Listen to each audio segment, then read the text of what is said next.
Hey everyone, welcome to another podcast of Local Growth Academy. Here with me, I've got Marcelo Medrano with Paint Corps. So he's one of the franchise owners out of Dallas, Fort Worth area. Welcome, Medrano. Thank you, Micah. Good to be here. Excited to have this Yeah, man. conversation with you. Yeah, for sure, man. So, Marcelo, I wanted to kind of just, just start with the you kind of like your background and kind of how you got started with Paint Corps. If you're going to walk us through that. Awesome. Yeah, absolutely. So before coming to Paint Corps, I spent about 24 years in the aerospace and defense industry. I started my Mm-hmm. career in 2001, right after 9/11, in the Marine Corps. Served Mm-hmm. 13 years. I deployed three times, twice to Iraq, once to Afghanistan, and I worked in helicopter maintenance. And Mm-hmm. so during my time in the Marine Corps, one of my dreams was to end up at one of the big aerospace companies, Northrop Mm-hmm. Grumman, Raytheon, Lockheed. And after leaving the Corps in 2014, I I did some studying. I connected with the right folks, did a lot of networking in the aerospace and defense industry to sort of get my way into one of those companies, and finally landed a role with Northrop Grumman. So after the Marine Corps, spent the last 10 years with Northrop Grumman, a company named Amentum. They're a government contractor as well. And Mm-hmm. then early last year, I was recruited by a smaller manufacturing company out of Europe to head up their U.S. operations. Picked up my family, moved them out to the Dallas Fort Worth area, and they ended up letting me go 3 months in. Fun. So whole Yeah, move and then boom, done, huh? yeah. And so it was one of those moments where I'm trying to decide, do I want to stay within the space that I've worked in over the last 24 years and make my way back into one of the large companies? And I was really targeting Raytheon, Lockheed Martin. And Mhm. after 5 months of, full time applying, tweaking my resume, interviewing, rejection after rejection after rejection, I ended up connecting with a company known as Veteran Service Brands, as you know. Mhm. Had some great conversations with the leadership there about what the organization was about and trying to figure out if it was a good fit for me. And, as most of us Marines do, I dove in and did my due diligence, and I called every franchisee in the organization that I could get on the phone to really get a feel for, is this a great organization and is it a good fit for me to leave, the comfortable corporate life and dive into business ownership. And after about a month of doing my research, I decided, you know what, I think this is a good fit. Let me pull the trigger, and I did. But while that was happening, um, my my wife's job was in jeopardy. She works for the Mhm. federal government, and as you know, there's been a lot of movement in that Well, space. that's been a whirlwind, huh? A lot of movement in that space, and Yeah. so I get a phone call from Lockheed Martin offering me my ideal role at my ideal company. One of the things that I look forward to, since my time in the Marine Corps, and because of the uncertainty in the government, I decided, you know what, I'll start the company. I'm partnering with my brother in it. He can take the reins for a short period of time while I jump into Lockheed Martin to make sure I have stability for my family. And I jumped in and spent about a month working 19-hour days. And I decided at that point, something's got to give. I can't pull 19-hour days forever. Mhm. And I decided that the right move for me and my family was to leave the corporate world and dive into business ownership on my own in partnership with my brother. That's awesome, dude. I love that. Um, we have a similar background. I was in aircraft maintenance for the Air Force for a while on the gunships. Awesome. Um, yeah, I got recruited when I was getting out, but it's a tough decision because like the only reason I even got out in the first place was because of entrepreneurship, and then I was like getting pulled for these very high salaries. I was like, it was kind of like a little cherry dangling in front of Right, you, like, right. oh, that's really great money, you know. But yeah, I ultimately opted not to do that, and I just went the entrepreneur route right then. That was like late 2005, 2006 era. So And you haven't looked um, back. no, a couple times I regretted it, but I mean, entrepreneurship is hard. I mean, I know you Of know course. that, but some days are harder than others. But you look at the macro, the freedom, being part of communities, being able to like team build and things like that. Like you're not going to get that. You're like go work with Northrop Grumman or Lockheed or any of those guys. You're just a tiny little thing, little gear in the machine, and that wasn't for me. So I love you. You followed a similar journey. You were just in it a little bit longer than me. What do you, for those of you who don't know, Veteran Service Brands, which he mentioned, is the parent company for Paint Core, and then there's a few other brands, Mach 1, and I forget what's the other one, the field striping one. What's that one called? You remember? Field Ops. So we've got Paint Core, G-Force, Mach 1, and Field Ops. Field Ops. There we go. Yeah, pretty cool brand. It's all the franchises are all vets, so I love that. Really, really cool. Glad you got there, and that journey of getting here is a really, really cool story. What do you have in plan? So, is your wife part of it now? I know, like, she's still in the government. Is she helping out too? Like, what does that look like? So she's doing. She's still partially involved with the government and doing some other things. But one of the things that we had some really hard conversations around me leaving that role. I'm a risk taker and always have been. She's a little bit more risk averse, and rightfully so. And I think we balance each other out, which is great. And so when I told her I was leaving, that world, leaving the comfortable, and I like to call them the golden handcuffs, right? Because the pay is great, but nothing's guaranteed in the corporate world or even in the government, right? It doesn't matter who you work for or even in the military, nothing's guaranteed. And at any given moment, there could be a reduction in force where they let people go. And so I thought to myself, in the long term, it might be a little bit painful in the short term. Obviously, starting a business from the ground up means that I'm taking a pay cut and potentially not getting any income in year one, year two, at really heavily investing back into the business to help scale.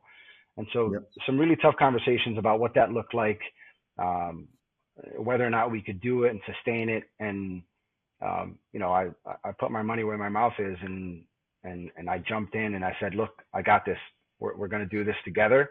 And so my confidence is not only in my ability to take care of this family, but it's also in our partnership in life and in our family, to really take care of our kids and my mom, who lives with us here. And she said, okay, if you say we got it, then I believe you and I trust you. That's awesome. That's awesome. It helps to, have some of the infrastructure support that you do at a franchise too. I think, franchise isn't for everybody, but I think a strong franchise can be a little bit of a shortcut too. Because if you have to you still have to build operations, you still have to hire, you're still, it's still ground zero ish, but you have infrastructure support, some systems, some training, a brand that's recognizable, and that part is pretty powerful and pretty awesome. And I love the brand and what they stand for. It's just absolutely amazing, which is why I wanted to jump on board and help out. I love it. I love what you talked a minute ago about golden handcuffs. Like, I think, my dad, who was also, he wasn't in the Marines, but he served with the Marines. He was a Navy corpsman, worked with the Marine Helicopter Division. They might as well be. They might as well be Marines. Yeah, it's just weird. Those guys have to wear more uniforms because they have to have all the Marine uniforms plus all the Navy uniforms. It's just right. It's causing crazy. But yeah, he was technically Navy, but with the Marines. That's a weird little role. But when he got out of service in the 90s, he immediately went to sales and car sales, life insurance sales, like all sorts of stuff. And I remember having conversations with him, and he would talk about like nothing is guaranteed. Like, you can cut from the military, you can cut from a corporate job, same kind of thing you're talking about. I remember when I was in, like, at first when 9/11 happened, everyone did the stop loss program, right? So every branch did stop loss. If you were retiring, you weren't retiring. You were forced to stay in. That was it. There was no negotiation. They weren't going to let anyone go. But then they recruited real heavy. And then, like, fast forward just a few years later, they're like pushing people out the door because they had like over recruited, and because they didn't let anyone go, and they over recruited. They just had like too much workforce. There were people being like mandatory retrained or given the option to get out, and people just being forced out. Right. It was a whirlwind. So yeah, even in like a cush job like the military, what you think is like you can't get fired unless you break the law, that's still not the truth. Agreed. Like yeah, so like I've that was one of the big factors for me, like going entrepreneurs. Like, okay, well, if I have a bad day, it's my own fault. You know, if I mean, if my business does bad, it's my own fault. But I'm not going to be at the mercy of like the government or corporation or anything else. Make your own destiny, kind of thing. Absolutely. You know, Yeah. and you bring up some really valid points. And I think, like most of us, we've all thought about entrepreneurship over the years, and everyone Hmm. wants the freedom. And I think people look at it from a different lens when they don't know anything about it. They're looking for freedom, flexibility, and the ability to do what they want when they want.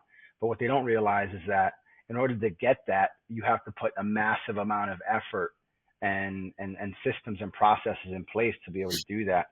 Um, but like most over the years, I thought about entrepreneurship, and I, you know, I started an eBay and Amazon store, years ago, and did some selling online, and with that money, the money I made there, I heavily invested in the stock market. I attempted to start a junk removal company, and an office cleaning company, all things, and back then it was sort of more. I was just sort of throwing darts into the wind, trying to see if something Hmm. would stick. Um, but I tried a lot of things because I had the comfort of a 9 to 5 that was paying more than paying the bills, and Hmm. taking care of us. So I was able to take some risk in other spaces. Did a little bit of public talking over the years, trying to figure out where I wanted to land. And the truth is, had this paint core opportunity landed in my lap 10 years ago, I wouldn't have been ready.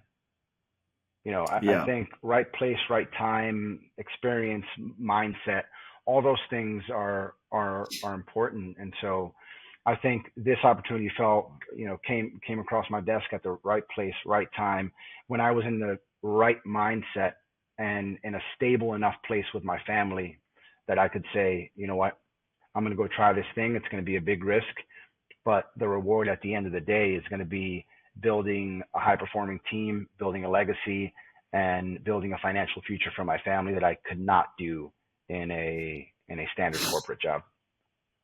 Yeah. 100%. Um, Man, the amount of people that I come across in the contracting space, starting a business, and like, yeah, I'm going to break apart from being an employee at this boss and go start my own contract. Like most contractors don't come from the military backgrounds like you and I did. Yep. Most contractors were an employee of a contracting company, didn't like something about it, and said, I can just do this on my own. And then they start. That's where most people come from. And that's fine. Both ways are fine. But what I very comically hear a lot of is like, yeah, I'm gonna go like, I'm not making any money over here, right? And I'm gonna go do this on my own and be able to work less and make more money. And it's like, no, no, that's not true. It's a wake up call for a lot of people, like how much work it really is. Yep. Um, you know, no matter how you slice it, business is really hard. There's a lot of hard things. There's hard decisions, hard pressure. Like when you own, whether it's a location or your own business, whatever. Either way, like when you're the top of that chain for your team, there's a lot of unknown pressures and weight that we carry on our shoulders. Yeah. Um, it's it's a lot more of a grind, but you can get to a point where you have some freedom. You know um, you could build your business big enough where you have a completely passive thing. But like several things have to be true there. Like, one, you have to develop leaders in your company. Because if you just walk away from employees, they're going to just, everything's going to fall apart. You have Absolutely. to have like leaders and department heads and, an actual legitimate org chart. You have to, Yep. and they have to be trained and systems and process made to where they can problem solve without you present.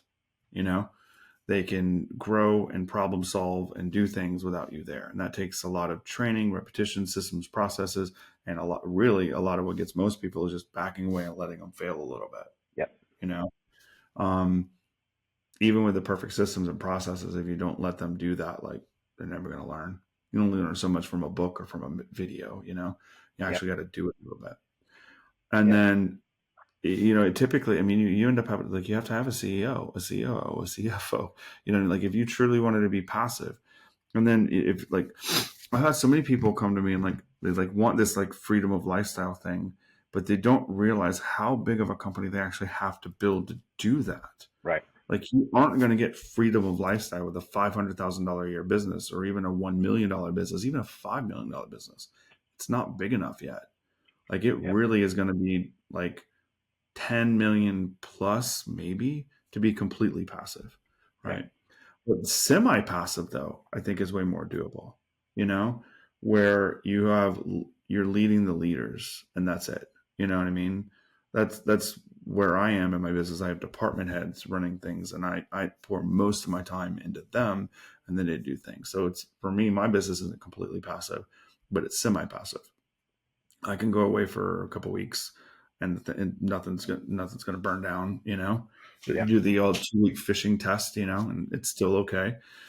Um, but in order to really truly walk away, I'd literally have to hire a CEO, a COO, and then train them. But in order to do that, I'd have to make at least enough to pay for them and Right. then some, you know, Yep. and those aren't $50,000 a year employees, like Agreed. who wants to be CEO of a company for $50,000? Yeah. So similarly, and I think way earlier on in the journey is, I think that one of the, I'm not sure if you're here yet, but one of the things that I see a lot of is people trying to hire a salesperson before they can really afford a salesperson. And so, like, sit in the painting space, salespeople typically make between 5 and 10%. Seven, Yep. 8 is that kind of the magic number, right? But for ease of rounding, let's say it's 10%. If someone wants to, like, a good salesperson is going to want 6 figures, Yep. period. Like, Absolutely. I've never met a good salesperson that's cool with 36K. Like, that's just not a thing. People get into sales, people that are good at sales, they want high income lifestyle. And so if you want a person that wants to make over 100K, that really needs you need to have above 100, you need to have $1 million business or more. Agreed. You know, I've seen a lot of people try to hire a salesperson like 200K, 300K. And I'm like, yeah, you can't do that yet. Yeah. Yeah. Yeah. So I'll tell you where we are in our business, and you're 100% right, and that's exactly how we're thinking about it. We, because my brother and I are in the business, and I come from an operations background. He comes from a financial background. He's a corporate controller for a mid-sized company out in Arizona before I sold him the vision and convinced him to leave his cushy corporate job and come join me in this grind. Um, Cool. we've got Love we've it. got we've got a good balance of experience in our background, and I've built high performing teams in the manufacturing space over the last 10 years, and had an opportunity to be a leader of leaders in the Marine Corps. So I've learned a lot about that in the past. But I think you're absolutely right on the sales rep side. As much as we'd love to hire somebody today, I the mentality that I try to keep is we are an 8-figure company. And so when I'm taking action and doing things to get us to that point, I'm thinking about what do I need to have in terms of skills, knowledge, and competency in order to be able to build those high performing sales teams, operations teams in that $10 million organization. And Mhm. that means that I've got to do some of that work myself now so that I understand what does it look like to be a door-to-door canvasser that is appointment setting? What does it mean to be a salesperson that's going into a customer's home and truly listening to what their need is and then providing the solution so that we can make that sale and provide them the service that we want. And if I don't understand that myself, how can I understand who do I need to hire, what characteristics they need, what experience they need, and what's going to motivate them to want to do the work that's necessary to get to that point. And so Yep. a few things that I've been doing, and I think we all have a little bit of sales experience just from normal life over the years, and but one of the things At that we've bare minimum is persuade you. Everyone's persuaded somebody to do something at some point in their life. absolutely, And when you Yeah. have kids, you have to be the ultimate salesman, you know? Or a wife. Good, Yeah, good luck yeah. trying to convince her what place to go out to dinner. Something as simple as that is still an act of persuasion. Yeah, no, I totally agree. So if you can do those two things, you can do anything. And so, we're really diving into one, learning about the painting industry. And so we're reaching out to as many painting organizations as we possibly can, and just having a sit down for lunch or a happy hour. I've met with Jason Phillips for lunch and his leadership team, and that was, very insightful. And we got to share some knowledge. There's a company out here in Dallas named Louis Gloria Painting who does really high end finishes. And we're connecting with them for lunch tomorrow and meeting their operations team and just, knowledge sharing and seeing how we can collaborate and partner. Um, and you know just connecting to people in the space that are quote unquote competitors. And because I come from the aerospace world where Northrop Grumman, Lockheed, Raytheon, those guys are competitors, but really they're more competitive allies, because when a Northrop Grumman wins a contract with the government, what they do is they subcontract a lot of the lower level parts to Raytheon, to Lockheed, and all the other competitors. Yeah. And so I take the same approach in this business, and I want to know what my competitors are doing. I want to know what they're doing to thrive, and then I want to take the knowledge that I have and my experience and share that with them to help their businesses grow and thrive. There's more than enough business in this space here in the DFW and really in the country for all of us to make a living from it and make a great living. And so there's no better way to do that than through collaboration and partnership. And that's the approach here. I think there's a really great saying that I love is at the bottom people, compete, and at the top people collaborate. I love the mentality there. I think it's the only Absolutely way to agree. go. And I think it's not just in your space, it's in pretty much everyone's spaces. I mean, if you can take these top aviation companies, and there's only a few of them in the Mm-hmm. world, right? And, trillions of dollars worth of business, and you're right, they help each other out. Like if Boeing invents something that makes a plane safer, everyone else will see it. Might be a patent fee or whatnot, but they'll take that idea and or that direct patent, they'll use it, and it helps all airplanes from that point on. You Right. know what I mean? That stuff happens in automotive industries and computer industries. Like, yeah, you might invent a little thing here or there, but no idea is completely unique. None. Like there is no 100% unique idea that anyone that you've ever met has ever had. Yeah. It's always iterations of the language that we know, the culture that we know, our experiences that we've had, ideas from other people, and we make things better, right? And sometimes we put a label on it calling it a new invention, but it's not really that new. Even the first automobile was an iteration from a steam engine. Yeah. You know what I mean? It's still like somebody did something before that, right? There's a few like notable things that are like giant leaps, like the Wright brothers making the first airplane. But Right. even then, Leonardo da Vinci and like put it on paper a couple hundred years before that. Right. So it's like, it's really hard. There's only few things that are like really, really novel and this. And I think the only way to continue to do that is to just collaborate and make things better as a whole. I love it. Yeah, and you brought up some good points. I think that the franchise route was really it really sold me for a couple of reasons. When I had an opportunity to speak with Burgess Perry at Paint Corps and pick his brain about his organization and the paint company he started and why he started the franchise. Because one of my questions to him and also to Craig LeCaire over at Veteran Service Brands was, why do you guys do this? Why are you franchising? What's the motivation behind that? To truly understand, are they a fit for me as an individual and in this pursuit for entrepreneurship? And one of the things that was really clear to me from the beginning is that jumping into this franchise that has great systems and processes in place, essentially the blueprint or the recipe, to go make this a success. It's essentially take this blueprint, take this recipe, and then go do the work. And then as you start building your business, you figure out what works for you as an individual, what areas are you weak in, what do you need to develop, What kind of people do you need to hire? What works in your market that maybe isn't working in a different market within the franchise, and then you can tweak as you go. But that was one of the most appealing things for me is, okay, we have the recipe. I could just go make it right immediately Mhm. and get right to work.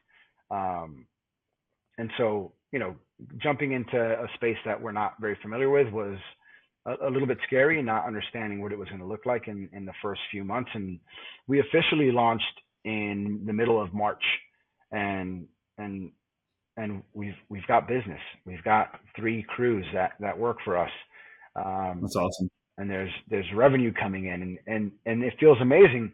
But it's also sort of a surprise, because not coming in, I thought, okay, it'll take 6 months to a year before we start seeing any business coming in.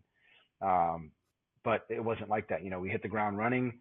We really focused on the things we needed to focus on, and we continue, tweaking and developing as we go. And I think, you know, partnering with your organization on the marketing side is going to be extremely valuable for our organization, not only from the marketing perspective, but also in talking to some of the folks on your team from an Mhm. education perspective, because I don't come from advertising.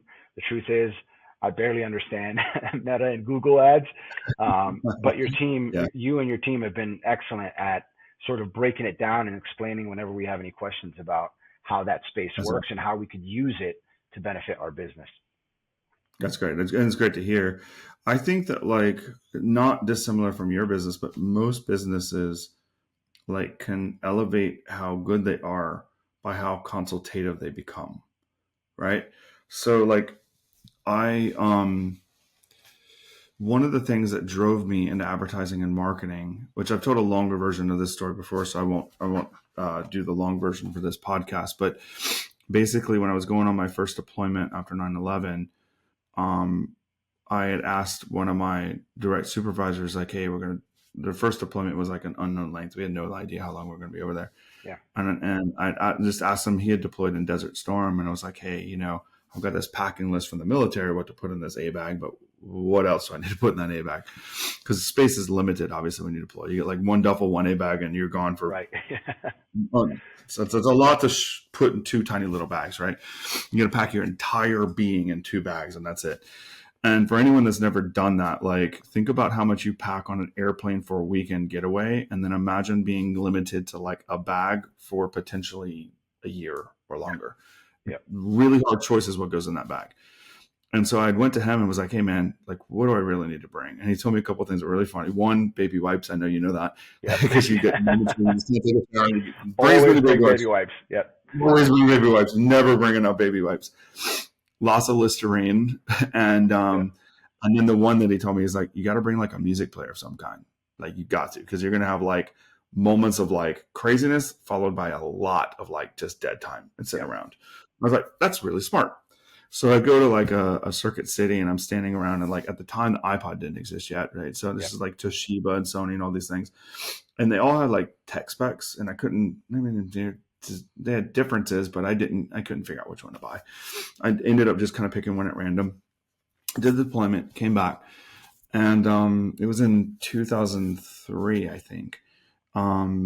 In the fall of 2003, Steve Jobs released the iPod, and he came out on stage, and like after doing some computer stuff, he grabs this thing and goes, "This is 1,000 songs in your pocket." And I was like, "Dude, this dude just said 5 words and made the first $1 trillion company, and all these guys are just Yep.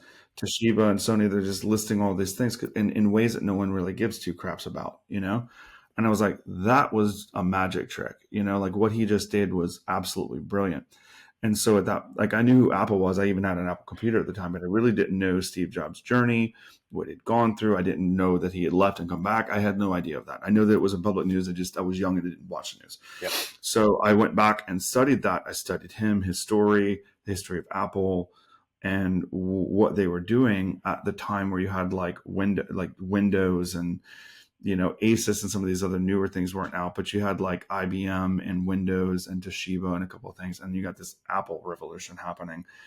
And I was just enthralled. Like, why is somebody willing to spend like 5 times more for an iPod than they are for like a Sony MP3 player? right? And it was staggeringly more expensive. Yeah. It wasn't like 10% more. It was a lot more. Same with their computers. They were just multiple factors more. And it was about story. It was about brand. It was about identification of a person, right? They knew their ideal avatar unbelievably well, and they knew how to speak to them. And I was just enthralled with that. And that's what led me down the marketing and sales path. And that's one of the main reasons why I got out and did what I did, because I just wanted to study that, right? And I took a few college classes. I didn't get like a marketing degree or anything, but I took a few classes here and there, and then did an internship, and then started my first agency and all that good stuff. And then here I am. But what I learned along the way is like the difference between like the Toshibas of the world, or the IBMs, the Windows, and then Apples, or like Nike and New Balance. It's story, it's connection, it's identification, it's consultation. You know what I mean? Yes. Like you can only put paint on a wall so well. There's a point where just like you cannot possibly do it better, but still there are companies that will charge 2 times more and get it. Yep. It's not about the paint at that point at all. It's about the customer experience. It's about the process. It's about how smooth and seamless and consultative your sales process is, how you problem solve if a problem arises during the process, all of that stuff. And none of that's paint. So we have a few like sayings that we use internally.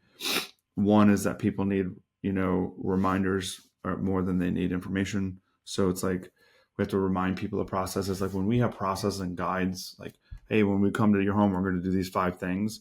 They forgot it the second you just told them. It sounds pretty. Yep. It sounds nice. They're going to forget it immediately. So you have to remind them of those things. So like simple little things like when painters, if they can check in every day. Hey, here's where we are in the process. Here's what we just did. Here's what we're doing tomorrow. Like that's really simple, because you tell them some 5-step process on day 1, day 3, they don't know what it is, Right.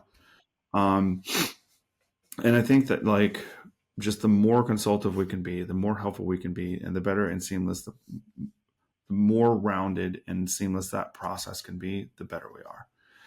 And I think that's true for all businesses. I know it's true for us. I know it's true for paint companies, but it's really for everybody. The airlines that have the highest ticket prices are the ones that have the better customer care. Like Delta and American Airline have typically higher fees than like, the affordable lower lines, the ones that charge you for baggages and all that stuff. Like it's a little bit different process. It's the same plane. It's the same airport. You go to the same security checkpoints. You have access to the same restaurants and bars at all the airports. It's not that. It's the process that changes it, and it changes your perception of the company. So you brought up a couple valid, a lot of valid points, and I think it's the reason that I ended up in this business. If you'd have told me 10 years ago that I would be building a painting company, I'd have said, no way. I've worked on helicopters. My team has built things that go into outer space, satellites, rockets. Mm-hmm. Why would I ever be in the painting space? And I'll tell you that the thing that attracted me most to this business was not the paint. And Yeah. I still find it important to educate myself in the painting process, in the products that we use, and what's the best approach for each individual customer, right? So we're doing a lot of work, and because we're partnered with Sherwin-Williams, really getting educated on that side of the business so that we understand what it is that we're doing for our customer. But really, at the end of the day, the thing that really attracted me to this business, and the thing that excites me and every day when I wake up, is we have the ability to provide top tier service to our customers and have them talk about us for decades to come. Not only because we did a great paint job and because we transformed their space by changing the colors or changing the look and feel of their room, but because we were open, honest, and transparent throughout the process. We kept them informed about what was happening with their home. Mm-hmm. We communicated progress throughout the experience. We helped them, whether it was in choosing colors or in understanding what they need to bring to the table in terms of, prep for the job. and we show up and we're punctual and we're reliable. And at the end of the day, we don't leave their home until they're 100% satisfied with the work that we've done. And if that means that we have to come back another day to fix it, then we do that. And so that's really the thing that I'm most passionate about is, you know, hire the best painters to ensure that we can provide a quality paint job and we have a minimum standard of what that looks like. But really, so that customers think, man, that guy Marcelo or that guy Javier and that company Paint Core really did something that I haven't experienced with any other company, and that was make it a seamless experience and gave us that wow factor throughout the entire process. And in the end, they also provided a quality paint job.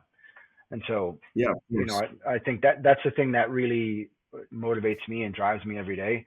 And so I think I bring that into the sales process and really explain to the customer, look, this is why customers hire us. Yes, we do a great job in painting and we'll give you exactly what you want and what you need for your space. But beyond that, it's, you're going to get an experience that you're not going to find in the home services space. It's not a common, unfortunately, it's not common, right? There are tons of painters, there are tons of plumbers, there are tons of HVAC folks, but companies that are truly doing it professionally and 1% giving that, maybe. yeah, yeah, Yeah, agreed, and giving maybe. that customer the wow, man, these guys were phenomenal. It's Hmm. very few, very few. Yeah, for sure. One of the things that I heard a long time ago is people don't remember what you say or what you do; they remember how that you made them feel. And that goes back to, like you said, like you want to be, in a position where people will remember you like years later. They're not going to remember the specific words of things that you said a year down the road, maybe even 3 months down the road. Yeah, But if we make them feel great, protected, safe, heard, validated, right? Those are the things that we want to do. If you're dismissive of people, you don't respond to people, you know what I mean? Like those things are negative. They're going to have a really negative outlook, like really, really quick.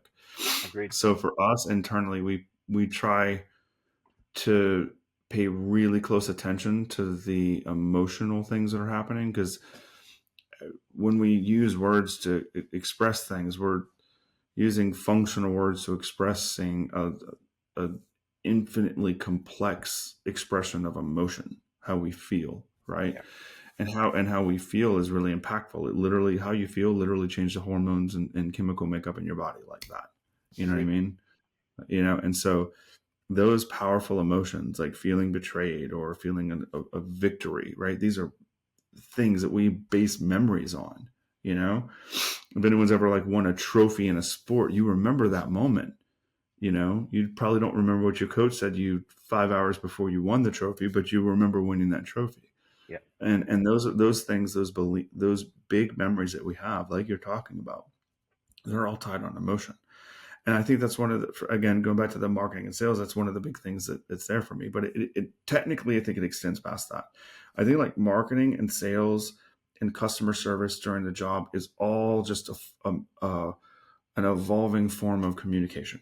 yeah, And we said earlier, it's negotiation and communication, and we use examples with kids and wives and stuff, right? yeah, It's just the better communicator you can be, the better the marketing, the better the sales, the better the jobs, the better the hiring, the better the all of that stuff, right? And so I found that the best people in business, the best people in leadership study communication yeah, heavily, right?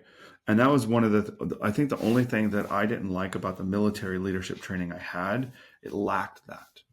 It was, I mean, it had some communication standards, but it was just is not nearly enough, right? So I learned way more about the nuance of communication exiting the service than I did in the service. Like my NCO leadership training and stuff is like, it was more departmental bureaucracy, paperwork type leadership than it was like, and I'm sure at a certain level in the military, which I was only there for 6 years. So like, yeah, I'm sure at a certain level it changes a bit, but what I experienced there was not really what I would define as leadership or communication training.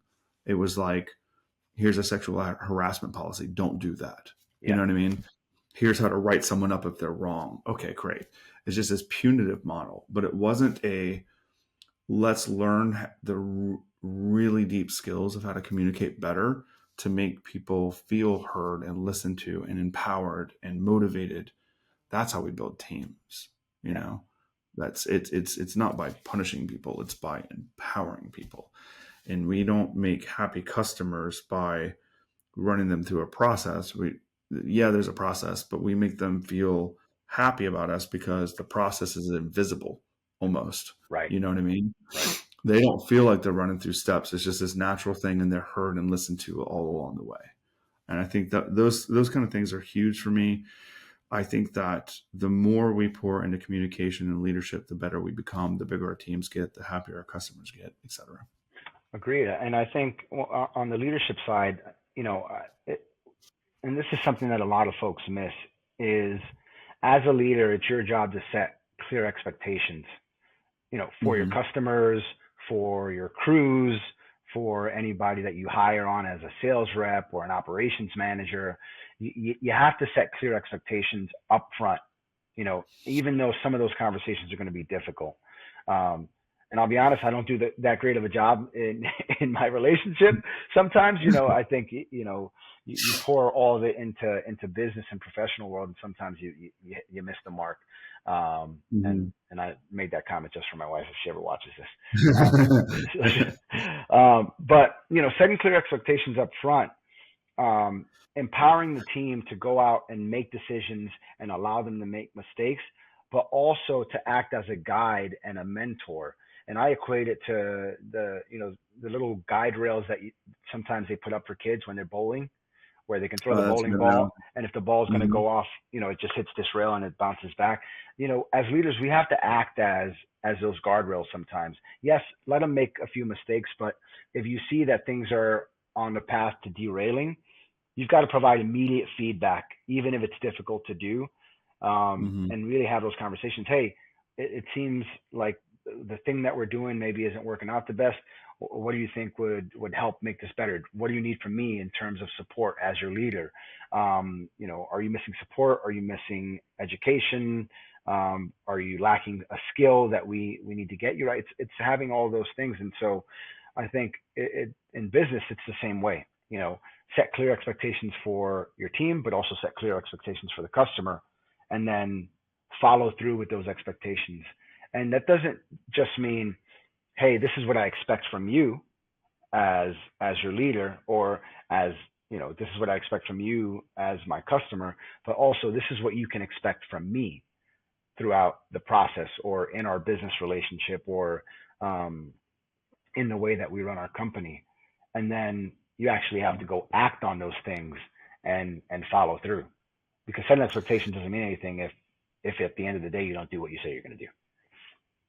Yeah, I think that's a big lesson in leadership that one I've learned and had stumbles on it myself. But like it's really hard to hold someone accountable if you're not holding yourself accountable. You know, Agreed. the 7 levels of leadership thing. Like it starts with self. You know, self leadership. If you can't make yourself disciplined enough to show up and do the things you say you're going to do, you definitely can't hold account other people to do the same. You know. Yeah. And so I'll give you a short story on that specific topic within this business. Early on, when we brought on the crews that we have, one of the conversations that we had with them was, we're new in this space. We're learning systems and processes that we haven't necessarily used before, and so both of us have to be flexible as we go and communicate, things that could be done better, or things that we see. And so, one of the complaints that I've heard from a lot of painters that I've talked to is they've worked with GCs, or they've worked with other franchises, and there's no clear communication. Things are being done wrong. They're not open to feedback. They don't pay well. A lot of complaints, and a lot of them are very valid. And because I've got a leadership background, and I've done a lot of things and made a lot of mistakes and learned a lot, read a lot of books, and then taken action and tried those things, and figured out what worked and what didn't work. I realized, I need to, my teams need to understand that I'm there to support them and that I'm open to their feedback if there is something that I'm doing that's not helping them succeed. Because if they don't succeed, we don't succeed, customer is not happy, right? And so, you Mhm. know, early on, the first conversation we had is, look, this is how we operate. This is how we expect you to operate. But within that space, if there are things that could be done better, and you guys are the painting experts, right? We hire you because you know how to paint. Provide that feedback to us so that our relationship can grow and get better over time, and in turn, we provide a better service to our customers. And I think that's an extremely valuable conversation, and it's a reason that our teams will work with us for years. Is my expectation, um, because we have that mutual respect and mutual collaboration and conversation and communication to ensure that everyone's, it's got to be a win-win for everyone, right? We have to win as Mhm. a business, our painters have to win, and our customers have to win. And so where do we align those three to make sure that we're all winning? Yeah, 100%. Um, yeah, I couldn't agree more. Yeah, I think it goes back to an idea in business that it took me way too long to figure out is that you have to hire people smarter than you in different areas, you know? And then if you're hiring someone that knows more than you in an area, you've got to actually listen to them. You know what I mean? Like if you don't know how to paint and you got painters, you should probably listen to the painters. If you don't know sales and you got a sales team, you should probably listen to the sales team, Yeah. you know? And you could repeat that with any other experts. That's why they're brought in, you know? And if you're as a CEO, you're going to have your areas of expertise for sure, things that you know well. But it doesn't mean you know everything. And even with me, like breaking it down in more niche, like for you, you've got like big departments like marketing, sales, admin, painting, Yeah. etc. Right? I have those things, but then I also have my services marketing, right? So within that service, there's 1,000 things. No one on my team knows all of them. Yeah. No one, including myself. And so, like, marketing is such a deep topic that, like, you can't be good at all of it, you know? I don't know anyone that's great at like SEO and web and Facebook ads and radio ads and door knocking. You know what I mean? Like, you just Yeah. keep going down this list. It's like, it's impossible to be the best at all of them. You might have surface level knowledge of them, but you can't be the best at all those things, you know? Yeah. So for me, what that's meant is like for a while, I actually tried to be the best at all those things, and that did not work out.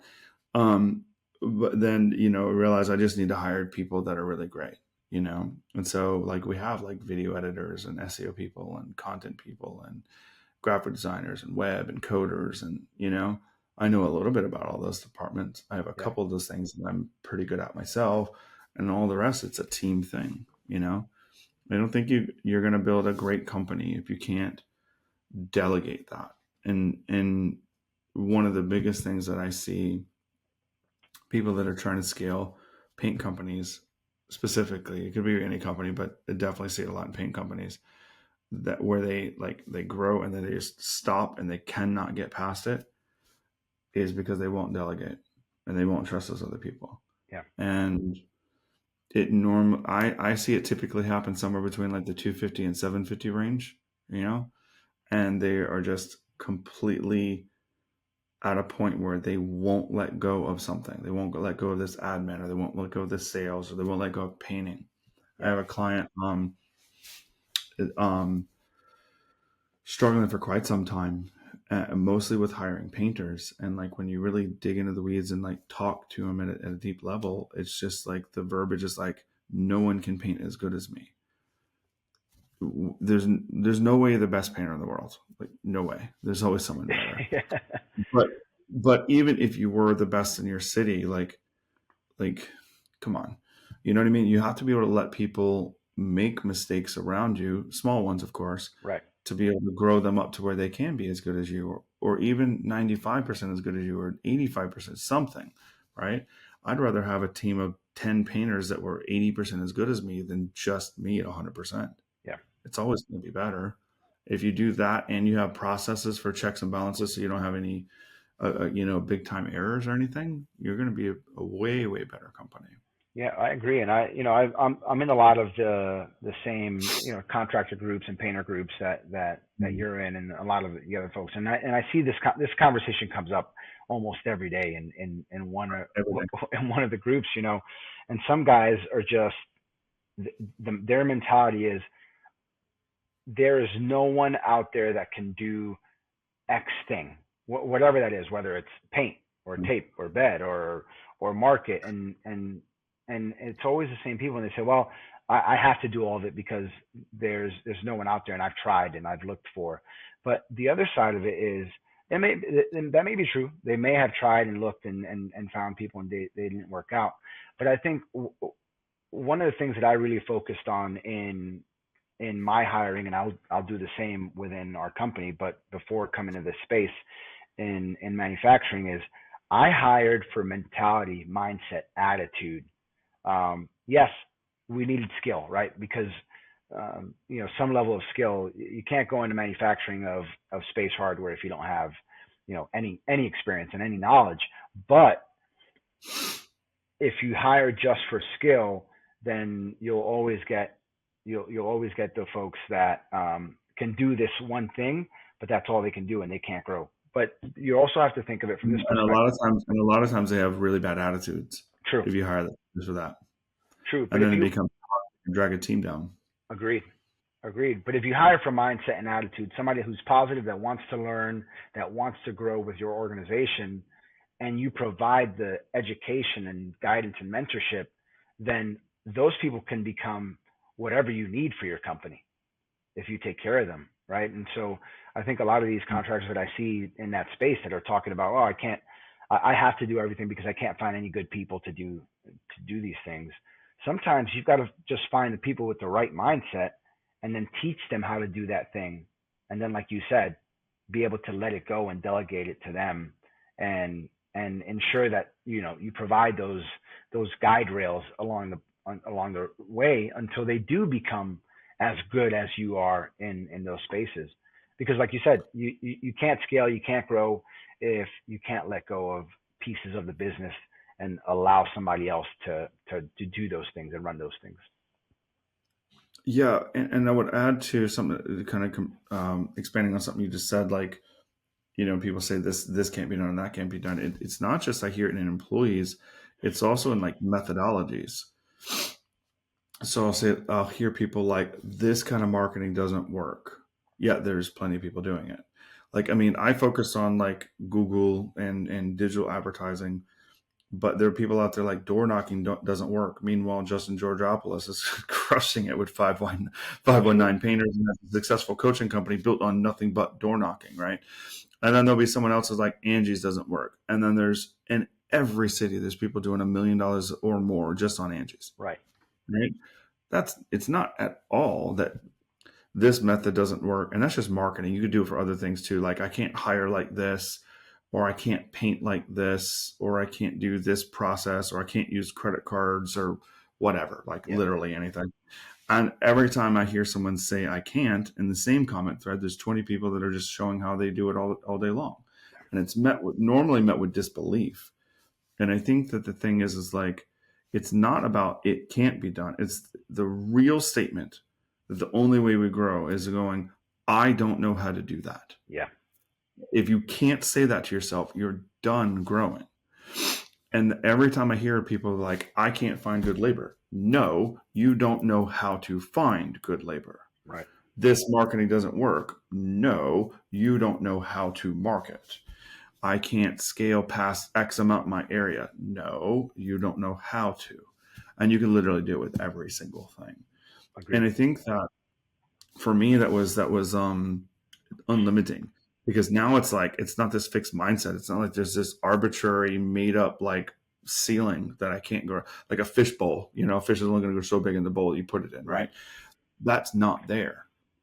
Everything comes back to me. It's like this is not a skill that I have yet. I can develop it or I could not, right? And just repeat with everything, whether it's personal relationships, leadership, marketing, sales, whatever, right? It's just, is this something that you're willing to learn and do? Because somebody out there is doing it. Every time Yeah. someone says it can't be done, someone's doing exactly what you're saying can't be done.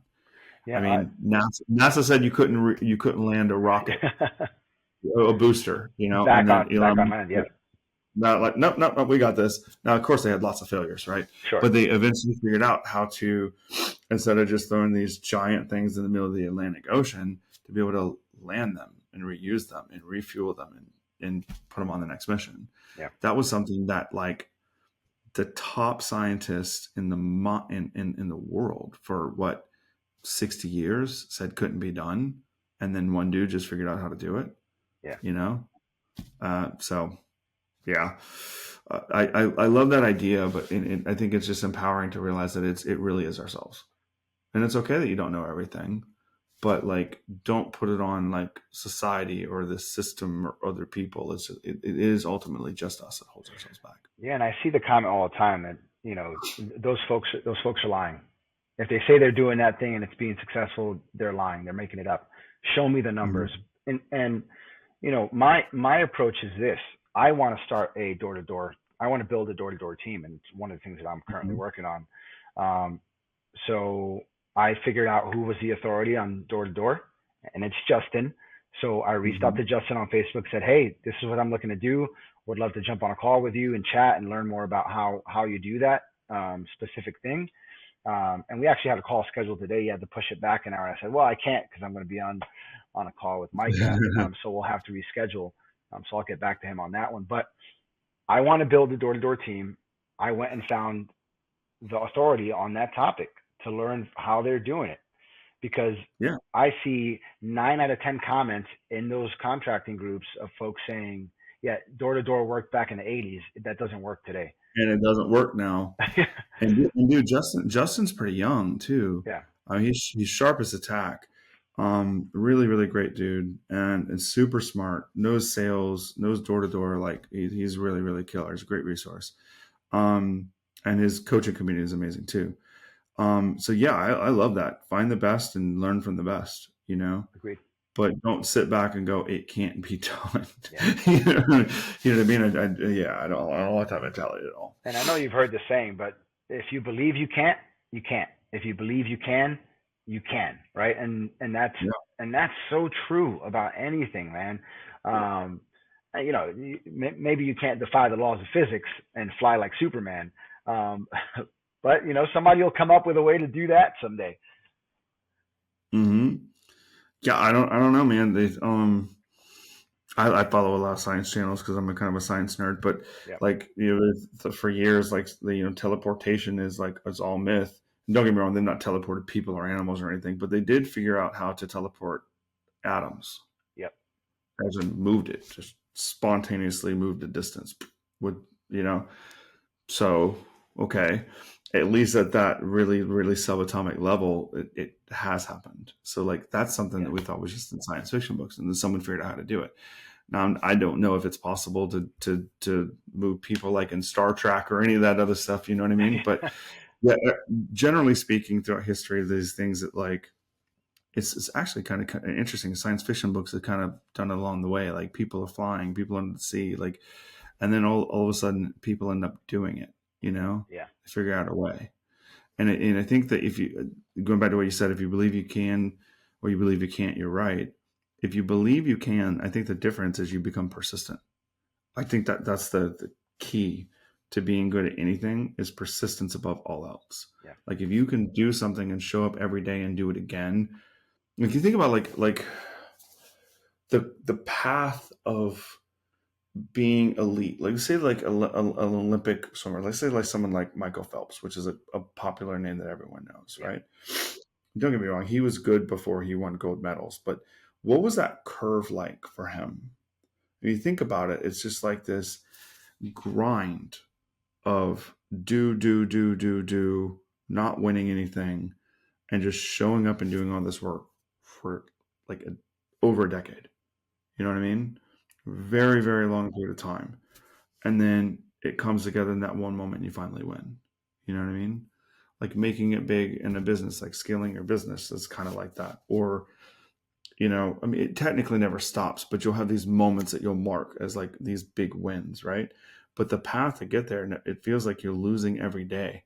It's like running a business, like jumping out of a plane and building the parachute on the way down to the ground. You know what I mean?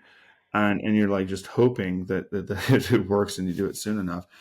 But I think that the only way I've been able to find to be really great at something is just show up every day, and then you'll blink and a year will go by, you'll blink again and a decade goes by. And then all of a sudden you're really, really good at something, Yeah. you know? And I think people underestimate how long it takes to be good at something. A lot of times these business owners, again, a lot of contractors jump out of being an employee into being business ownership and they're like, and then they struggle. It's not because they're bad painters. It's because there's all these other skills they have to learn and they have put zero time into any of them. They haven't learned to be a leader. They haven't learned to market. They haven't learned to sell, and until you do, or until you become a good enough leader to hire those people to do it, one of those has to be true or the organization will suffer. Yeah, no, I agree. I think one of the reasons I was so successful in my time in aerospace and defense was, and I would get this question all the time when I would tell people that I meet on the street or at a bar that I worked at Northrop Grumman and I was leading a team of engineers and technicians that were building components for rockets. They go, "Oh, are you an engineer?" And I said, "Nope, not an engineer. Yeah. Um, I'm I'm not highly educated like some of the folks that are on my team, but one of the things that I do really well is I put all the puzzle pieces together and I put the puzzle pieces where they belong. Um, the right person in the right seat, right? And I'll Mm-hmm. credit Burgess Perry because he shared that with me for recently. But it's absolutely true, right? It's understanding what's the mission, what do we need to get done, and then what who are the people we need in what spaces to accomplish that, and then hiring and training for that, right? And so I think having experienced that in a totally different industry has made it really, I don't want to say easy because business isn't easy, but you know, I don't find this hard because I thoroughly enjoy it, and I enjoy a little bit of chaos. I enjoy building things. I enjoy developing people, and I enjoy providing a service and figuring out how do we do it in the best possible way. So for me, this is fun every day, even when mistakes are being made and things are, you're trying to figure out, how are we going to fix this issue that we just created. Well, I think it's fun for you, and it's maybe easier for you than some others, particularly some that will probably listen to this podcast. Is that you've already built successful teams, so you've kind of done it. You haven't built a painting company yet, Yeah, right? But you've built teams, and one of the things that I found true is that team building and leadership is the same regardless of organization, right? agreed. Building a marketing team, building a painting team, building a military team, equitable. You got different jobs, different skills, and maybe some different personality types. And maybe based on your personality type, you're well equipped to build a military team, but not a customer service team at a phone center, picking Right. something random. So maybe, but it's still right person, right seat, like you just said, right? Team building, training. I mean, a lot of people that I talk with, like they they can't lead at all. They can't even show up themselves as they have no self leadership, so they can't build a team. They can't hold anyone accountable because they're not accountable. They, like I said, they talk about like I can't find labor, so there's no self. Um, there's no like they're putting all the failures on other people instead of themselves. Yeah. If that makes sense. And so I think one of the things that I love about the military, it sounds, and you have this true too, is that that's one thing that's in common with every military person I've ever met is that blaming other people is not really a thing. Yeah. Self accountability. They put you in teams and you have to be accountable to the team, but most importantly, you have to be accountable for your thing. You're running a race, you can't fall behind. You've got a job to do on an aircraft. The mission depends on you doing that thing. When there's multiple people doing multiple things, it's a big machine, but your role is the thing that you can control. And I think that that's why you're good at it. It's because you've had that experience. And I think for others, it just means there's a skill set. If anyone's listening in and you haven't done that yet, haven't had the successes yet, it's still learnable. All those are learnable skills. Leadership is a learnable Absolutely. skill. You know, problem solving is a learnable skill. Training people is a learnable skill. Hiring people is a learnable skill. Yeah. And so, I think no matter what we're struggling with, we can search out, like you said, door knocking, reach out to Justin. It's a skill you don't know. Reach out to an expert. You're learning the skill. You'll deploy it. You'll stumble. Sure. Yeah, You absolutely. never do. But you'll have that coach there to help you, and you'll get through it. And then boom, you're done. You know what I mean? And then all of a sudden, you're going to wake up a year or two down the road, have a full-fledged door knocking team, and you're going to be crushing it. Yeah. Um, and dude, that's growth, really. At the end of the day, that's just how we grow as people, as teams. Yeah. You know? Agreed. And I think, and maybe you've read the book by Jocko Willink, Extreme Ownership. It's on my shelf. I haven't read it yet. Great book, and I've read it a couple of times, and Jocko talks about it a lot in his podcast Mm-hmm. and some of the talks that he Mm-hmm. does. But it's this idea that everything that happens is our fault or our responsibility. And when you think that way, it doesn't matter what happens, even if it's things that are out of your control, your immediate thought and action is to figure out, how do we solve it? How do we prevent it from happening in the future? And that's what extreme ownership is about. It's not controlling things that you can't control. It's what happens after the things that you can't control happen, and what action do you take to resolve it and to prevent it from happening in the future. And that's what extreme ownership is about, right? It doesn't mean that everything is caused by you, but it means that what happens after every single thing that happens to you is 100% in your control. How you feel, how you think, how you speak, and how you act is all on you as an individual. And the same thing Right. applies in business. Agreed. And some of it too is preemptive, and we learn things in hindsight because hindsight's 2020. But we can also try to learn from others. Smart people learn from their mistakes. Wise people learn from the mistakes of others, right? Yep. So there are books we can read. There are courses we can take. There are mentors we could follow, like you with Justin, right? That's a smart move. Yep. You're going to learn. You're going to shortcut the time to success of building a door knocking team way down because he's failed more times than you have, and you'll Right. be able to learn and shortcut that, right? Yeah, I mean, I was in a thread on a painter group the other day, and someone was complaining about like their Stripe account locking them out because they took some charges and they wanted to hold on all their money, and they had no other ways to take credit cards. Dude, that's a preventable problem, Yeah. right? Have a backup credit card merchant. You ever thought about that? Right. Like, you know what I mean? Like, that's okay. Maybe you didn't know that would happen. Okay. Generally speaking, having one of anything is a bad idea in business, right? Like Single one point market, failure. single point failure. You only have one sales guy. He's sick. You got no sales. You have one marketing channel. It goes down. You have no leads. Yep. You know what I mean? So like single point failures are a bad idea everywhere. That includes little things like an internet connection or dude, I have a backup computer. This computer goes down. I walk in the other room, get on another one. Yep. Like this thing will catch on fire and I'm not out of work. I go to the next one. Yeah. And then I Right. order the replacement for this, right? Yeah. So like I've thought about that stuff, single point failures. And like, but like, you know how many people like go in the communities and, oh, this one thing happened. It's the world's fault. No, dude, you created a system where you had a single point failure and that burned you. Fix that. That's you, not the world, Yep. not the software tool. It's not Stripe's fault. It's your fault. Or more importantly, like you said, your responsibility, right? Yeah. We don't necessarily control the things around it, but it's our responsibility to do it. And I forget where I heard this. I think it was Simon Sinek. And I'm paraphrasing here like crazy, but he talked about how as a leader, you have to take responsibility for everything that goes wrong. For everything that goes right, you're going to dole out the reward to the other people. So Yep. like, and it's one of the toughest things. Like if you like getting your ego stroked, being a leader is not for you. Agreed. because like you're never going to get that, at least if you're a good leader.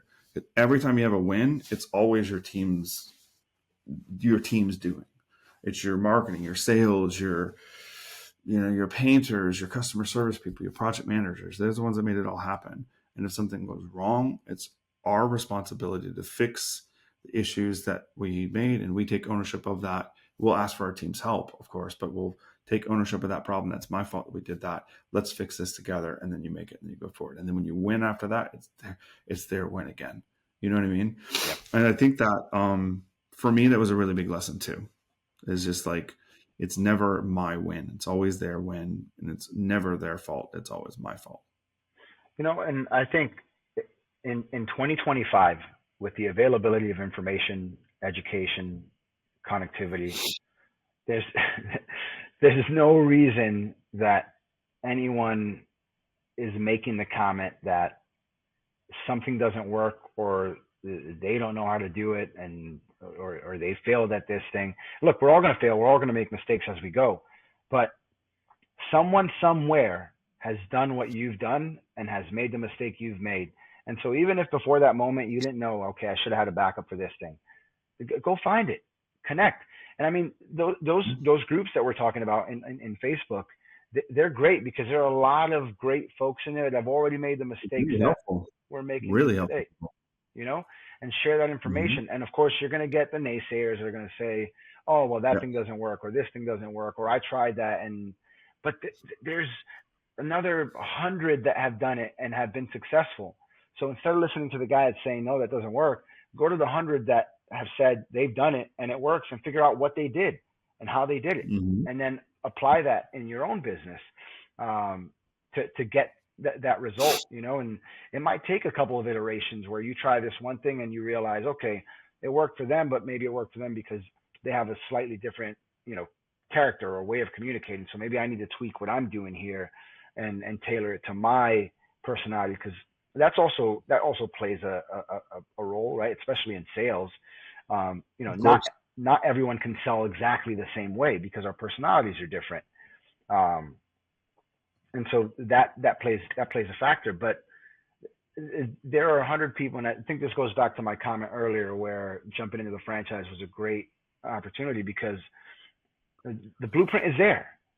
And not only is the blueprint there, but there are other painting companies that are doing what I want to do, and I can learn from them to make my business successful. And so, 100%. it's just a matter of replicating it, trying it out, see what works for me, figure out where my weaknesses are and what I need to grow in terms of knowledge and skill, and then go do that thing. You know, I'll be at the Contractors Freedom training with Jason's team in July, because I know that I don't Awesome. come from a sales background, and I need some education and some training in that space to help grow our business, right? And so it's taking that risk and investing back into the business. We talked about, within our franchise, we have a chat, and we were talking about, um, growth versus, freedom in a business. And in my Mm-hmm. opinion, you can't get freedom until you get to that, like you said, 5 million, $10 million point, where you can step out of the business and you have enough revenue to hire great people to run the organization for you, so that it becomes more passive. But when you're starting at Mm-hmm. the very beginning and you have no revenue, all you have is debt, and you're trying to build a name for yourself and a brand, you have to be optimizing for scaling and growth. And that means you Yeah. have to be willing to invest back into the business, learn what's going to take you to that next level. And unfortunately, for most, you got to put in the hours, right? Some days you're going to pull 19-hour days in your business to ensure that you're doing all the things that are moving the needle in the right direction. Um, and the days that you don't have anything and you're not busy, you should be out there pounding the pavement, figuring out what it is that you need to do to bring leads in, to close sales, to hire better people for certain roles. Um, and so I think freedom, we all want freedom, right? We all want the ability to do what we want when we want. But when you're building a business, that doesn't come at the front end. That comes later in the process. That comes later in your growth cycle, right? And so I think the mentality needs to be, I need to focus on growth today, so that 5 years, 10 years from now, I can step out of the business because I've hired great people to run operations, sales, marketing, business development, and all of the aspects that make the company, run. Yeah. I think freedom isn't free. You know what I mean? Yeah. And in both the military aspect, but also in the personal lifestyle aspect, right? As a country, people have paid, with their lives to keep our country free. And but at our business level, at our personal level, where it's not like I'm a business owner, I got freedom. You have to pay the price to get there. Yeah. Um, and not that many are willing to be persistent enough and put in the work and the time and the sweat and the equity and the failures and have a failure and then still get back up in the day and look at yourself in the mirror and go do it again. Yeah. I think far more people don't hit success because they give up than trying. Like, not that many people legitimately try Yeah. over and over and over again and fail. Most of the time, failure is just another word for giving up. Agreed. And I think, and not enough people talk about this aspect, but I'll throw it out there, is when you're married, if you don't have the right partner by your side, that can be a massive roadblock to success, right? But on the other Yep. side, as a good spouse, you have to be able to communicate and talk about those hard things. But if you don't have the right spouse that supports you and is willing to put in the work with you to make it successful, then um, you're never going to succeed. And sometimes that means you're going to have hard conversations, and you're going to say, "Hey, look, I won't be home tonight because I will be at a networking event. Building the name, building the brand, connecting with folks that can help take our business to the next level." And that other person is going to have to be responsible for the children or the household or whatever it may be. And look, that's not easy. Don't get me wrong. It's not easy. It's not easy for anyone. But if you want to be successful in this space as a couple, you have to be on the same page about what you're doing and where you're going. Yeah, and it's hard. That's a really tough one. And there's we could have a whole separate podcast just on that. But the nuance of those relationships, I think, are your spouse is wildly important. And another thing that comes to mind for me is the male role specifically in that. There's a long accepted social trend Yeah. that men don't need the mental support that women do, right? And a lot of times what ends up happening is men close off. They don't share feelings, Yeah. especially with women, right? Especially with women. I think this is an interesting like psychological side tangent, but like there are tons of men out there whose spouses or girlfriends or whatever, maybe because it's not the right person or maybe because they just haven't delved into this topic together, Yeah. but that they don't open up to their spouses for fear of very typical sexist roles of like, no, you're the man, just deal with this shit, right? There are points where I don't care. It doesn't matter if you're a man or a woman. There are points where you're going to feel vulnerable, where you're going to feel betrayed. You're going to feel worn out. You're going to feel exhausted. You're going to feel stressed. And one of the things that I tend to see, I see it in lots of my friends' relationships. I've seen it in lots of, business partners' relationships, is where too often the men don't have somewhere to go to share that with. Because if you become vulnerable to another man, it's almost comical. You're the weak guy. Right. If you are vulnerable to your spouse, a lot of times those spouses aren't supportive of that vulnerability. They want to be vulnerable to you, but not the other way around. Yep. And I mean, this is just like it's a thing that I think is true now. It's starting to become a little bit more talked about, and I hope that it makes some really big trends. Society tends to work in phases, and truisms of the day won't necessarily be true 10, 20, 50 years later. We made big strides in sexism for women's rights and racial inequality. And not to say that either one of those are perfect. We've made strides in them. Yep. But this is one of those things where there's this duality of like of these emotional strength versus vulnerability things, and it's just a different societal expectation from a woman than it is to a man. And especially in the trades, most business owners are men. And it doesn't mean that it can't be women. There's plenty of women owners out there. There's plenty of women painters. And this is not to say that it needs to be one way, just that's what it currently is. Right. And some of the times, conversations that I have with some of my clients, man, I've had clients that have called me and they're just on the point of breaking down. They can't talk to anyone in their team.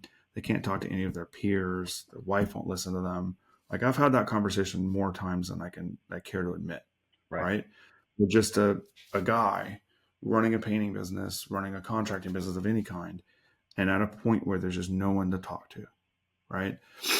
I frankly think it's sad, you know? So I think that to add on to what you'd say, I think that like that spouse, it's not just about how good your spouse is in the good times. I think it's more important about how they are in the times where they need you, Yeah. you know? But Right. I'd also say that same filter should be true for your friends and your business partners. Like if you don't have a couple friends that like when you're at a hard time, you can call them and say, hey, I'm having a hard time and I need a friend right now. And that Yeah. person won't respond. That person's not a good enough friend. Find better friends, Yep. you know? It's tough, but so for me, like as I've gotten older, I lucked out. I got the wife lottery with Carrie. So I'm good there.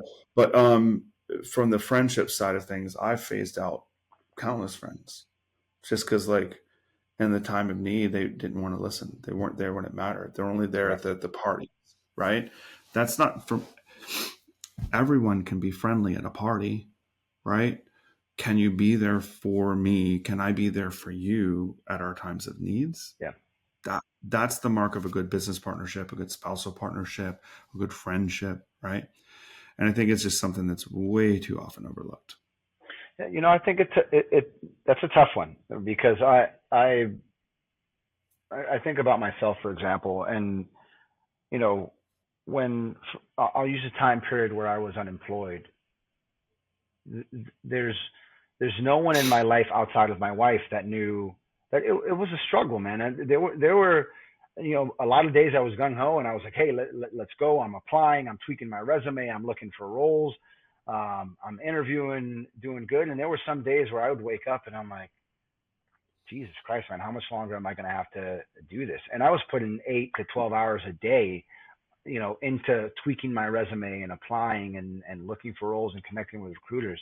And then there were some days where I would just wake up and I go, you know what? I'm getting back in bed for a couple hours because I don't feel like dealing with this thing right now.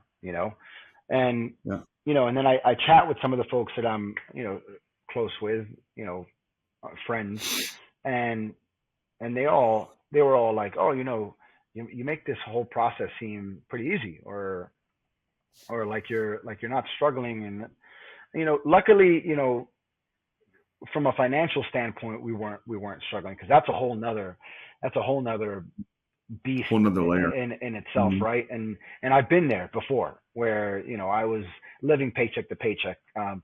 And so luckily that's not where we were this time. And so from a financial perspective, we were good.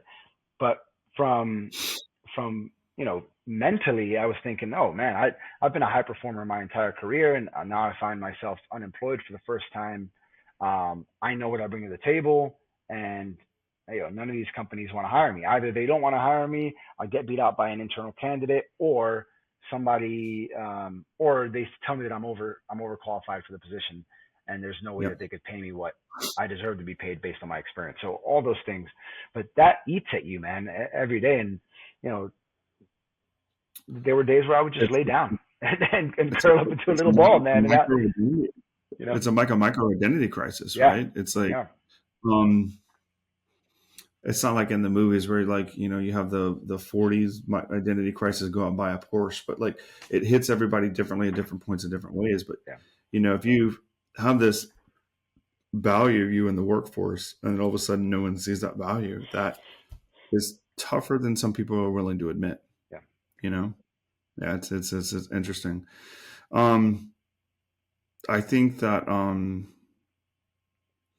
I think that everyone should like realize that those things happen. And even the really successful people that we see online, they've all gone through this too. Yeah. Like one of the things I hate, just absolutely deplore about social media is how easy it is to make your life seem ultra glamorous. Right. Right. Don't get me wrong. Like I don't want to go on social media and like show every moment of my down self every day. Right. Right. Not that I have down days every day, but you know what I mean. Um, but I think that the inverse becomes true. And socially, we see these things where like everyone around us looks perfect, and it's just not. Right. Even the most successful people I know have some really tough freaking choices, really tough situations they have to have, and they've had down days, and they've had days of depression, they've had days of victory, they've had days of being betrayed, and all these things, right? Life is full of highs and lows, and it's not just about these highlight reel that we see on social media. The whole hype bro generation, where every time we post something, it's always like this thing. It's just, dude, that's not real Yeah. at all. I don't care who you are. Every second of every day is not 100%. It's not a win. There's variability in life. Yeah. And I think it's just something that's missing from social media. I don't know if it'll ever be fixed, but I try to avoid those ultra perfection things. It just you can see them a mile away. The Kardashians. You know Yeah. what I mean? Like Yeah. that kind of thing. It's like, dude, come on, no. But yeah, man, I love this stuff, man. I love where you're going. I love where your head's at. I think you're going to be wildly successful in Paint Corps, man. I love all the value and everything that you brought here, man. Do you have, before we wrap up here, do you have any like final words of encouragement, any final thoughts, anything you wanna end and wrap up with? Yeah, absolutely. I think intentionality is very big, and um, although I'm new in business, I think I would share this piece of advice to anyone that's looking to start a business in painting or any business whatsoever. There are people that are doing what you want to do and that have reached the level of success that you want to reach. And so Mm-hmm. if you're looking to get into business or you just started and you feel like you're not making any headway, the folks that are successful want to help. They want to share their knowledge. They want to share their experience. They want to share where they failed. And so it just takes sending we live in the world of hyper connectivity. So it just takes reaching out on Facebook, Instagram, LinkedIn, looking for someone's phone number, website, and just reaching out to everyone in the space that you want to be in and figuring out how they can, how they've gotten to where they've gotten, and then going and trying those things out, not being afraid to look silly or fail throughout the process. And so I would say that if you want to get into business, it's the right approach, and connect with the people that are doing it at the level that you want to reach. And I think there's no way that you'll fail if you connect with those folks. And so I would say it's my approach, and I would say take the same approach, reach out to the people doing it successfully in the space that you want to be in, and then apply their principles. Yeah, man, with help and connection and support, relationships, all that stuff, I think, like we said, we talked about earlier, competition's at the bottom, collaboration's at the top. We all collaborate, we all help each other out. Success is virtually inevitable. Agreed. Yeah. I love it, man. Well, dude, thanks so much for your time. I love hearing about your story. And I can't wait to see what this business looks like for you a year from now. I'm super excited to hear about it, and watch the journey as we go. Everyone, thanks for watching, and we'll see you in the next one. Take care. Thanks, Micah. Take care, everyone. Hey, if you found this video helpful, please like and subscribe. If you're looking for help growing your contracting business, I invite you to join my free community. In there, we go live with amazing trainings, share resources and downloads, plus you get free help from me and from peers. That link is down below to join, and we'll see you in the next video.